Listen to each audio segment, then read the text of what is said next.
പറയുന്നു. Kerala vision news, Kannur. Kottayam Punchavayal Mangapetta POCSO കേസിലെ പ്രതി അജിത് കുമാറിനെ ചങ്ങനാശ്ശേരി ഫാസ്റ്റ് ട്രാക്ക് കോടതി വിട്ടയച്ചു.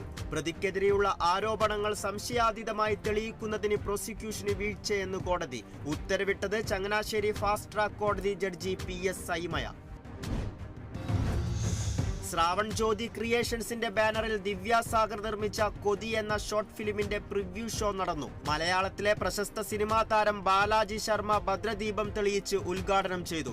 ചിത്രത്തിന്റെ അണിയറ പ്രവർത്തകരും നടീനടന്മാരും പങ്കെടുത്തു.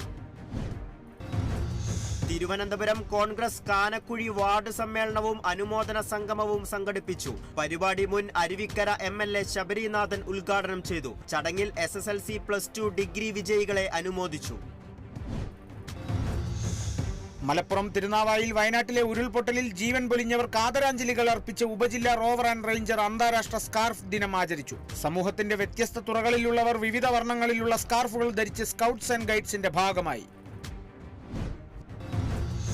മലപ്പുറം വലിയകുന്ന് HAL സ്കൂളിൽ നിർമ്മിച്ച ചിൽഡ്രൻസ് പാർക്കിന്റെ ഉദ്ഘാടനം നടന്നു. അധ്യാപകരുടെയും PTA-യുടെയും രക്ഷിതാക്കളുടെയും സഹകരണത്തോടെ നിർമ്മിച്ച പാർക്കിന്റെ ഉദ്ഘാടനം മാനേജർ EH മുഹമ്മദ് നിർവഹിച്ചു.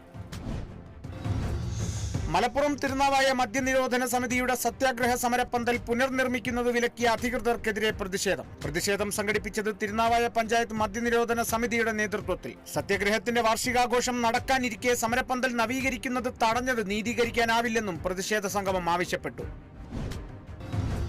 തൃശൂർ തേക്കിൻകാട് മൈതാനിയിൽ തലമൊട്ടയടിച്ചവരുടെ സംഗമം സംഘടിപ്പിച്ചു. തെക്കേ ഗോപുരനടയിൽ നടന്ന സംഗമം സംഘടിപ്പിച്ചത് സ്റ്റാൻഡപ്പ് കൊമേഡിയൻ സജീഷ് കുട്ടനെല്ലൂരിന്റെ നേതൃത്വത്തിൽ. ആഗോള സംഘടനയായി വളർത്തിയെടുക്കാനാണ് ലക്ഷ്യമെന്നും സംഘാടകൻ